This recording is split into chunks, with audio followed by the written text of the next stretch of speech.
গেছিলেন কই? ছিলাম কোডে, বলতে পারেন কন্টেন্ট ক্রিয়েটর হয়ে কোডে কেন? এই যে গেছিলেন কই? আরে ভাই আর কোয়েন না, আমি একটা মেসেজ দিবার চাই, নতুন যারা কন্টেন্ট ক্রিয়েটর আছে এদের উদ্দেশ্যে একটা মেসেজ দিবার চাই ভাই। আপনি সামনে পড়ছেন, খুব ভালো হয়েছে ভাই। গেছিলাম কোডে, বলতে পারেন কন্টেন্ট ক্রিয়েটর হয়ে কোডে কেন? এই যে দেখুন ভাই, অ্যাডভোকেট লুৎফর কবির কুদ্দুস এর কাছে গেছিলাম। যাওয়ার একটা কারণ আছে ভাই, আমি তো একজন content creator. Facebook page monetization করানোর সময় উঠাইছিলাম টিন সার্টিফিকেট। টিন সার্টিফিকেট ছাড়া তো মনিটাইজেশন হয় না। ব্যাস টিন সার্টিফিকেট উঠাইলাম, না জানো গলার মধ্যে কাটা, নিজের গলায় নিজে বাজাই দিলাম। 1 বছর পার হয়ে যাইতে না যাইতেই ভাই সরকারিভাবে নোটিশ একটা আয়ে পড়ছে। আমি তো ভয়ে আতঙ্ক ভাই, সরল সোজা মানুষ, গ্রামের মানুষ, একটা নোটিশ আয়ে পড়ছে, আপনি আমাদের এখানে দেখা করুন।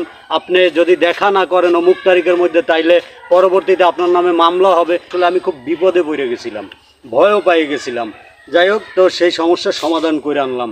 যারা নতুন কন্টেন্ট ক্রিয়েটর আছেন তারা একটু লক্ষ্য করবেন ভাই, আপনি যদি পেজ, ফেসবুক পেজ কিংবা আইডি মনিটাইজেশনের জন্য যদি টিন সার্টিফিকেট তোলেন ভাই, জিরো রিটার্ন সাবমিট করে তুলবেন, নয়তো আপনি কিন্তু বিপদে পড়বেন আমার মতো। এই যে এইমাত্র এইগুলো সব ওকে করে নিয়ে আইছি, তাও গতকালকে গিয়ে আমার কাগজটা দিয়ে আসছিলাম, আর এই এখন নিয়ে এলাম। একদিন লাগছে উকিলের কাজ করতে ভাই, টাকাও কিন্তু অলরেডি 3000 চলে গেছে। সো সবাই একটু সাবধানে থাকবেন। যারা টিন সার্টিফিকেট তুলবেন তারা টিন সার্টিফিকেট তোলার সময় জিরো রিটার্ন সাবমিট করে তুলবেন। জিরো রিটার্ন সাবমিট করে না তোলেন তাইলে ভাই আপনি যে কোনো সময় আমার মতো এরকম নোটিশ আইসে পড়বে, বিপদে পড়ে যাবেন।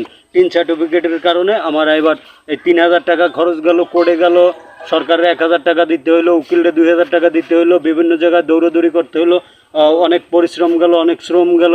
আসলে আমি জানতাম না বিধায় ভুলটা করছি। তবে আপনারা তো এখন আমার ভিডিওটা দেখে শিখতে পারছেন, তাই সবার উদ্দেশ্যে একটা মেসেজ, টিন সার্টিফিকেট যদি আপনারা কেউ তুলেন ফেসবুক পেজ কিংবা আইডি মনিটাইজেশনের সময় অবশ্যই জিরো রিটার্ন সাবমিট করে তুলবেন, নয়তো আমার মতো বিপদে পড়ে যাবেন। আপনার সামনে ভিডিওটা গেছে, আপনি ভিডিওটা দেখছেন ভাই, হয়তো আপনি এখান থেকে কিছু একটা শিখছেন। আপনার বন্ধু যেন এই ভুল না করে, তাকেও একটু দেখার সুযোগ করে দিন, তাকেও একটু শেখার সুযোগ করে দিন। তাকে অবশ্যই ভিডিওটা শেয়ার কইরা এই হেল্পটা করবেন, যেন সেও দেখতে পারে, বুঝতে পারে যে আসলে টিন সার্টিফিকেট তোলার সময় জিরো রিটার্ন সাবমিট করে না তুললে অনেক বড় ক্ষতি হয়ে যায়। তাই আপনাদের কাছে অবশ্যই একটা অনুরোধ থাকবে, ভিডিওটা শেয়ার করে আপনার বন্ধুকেও সতর্ক করে দিন।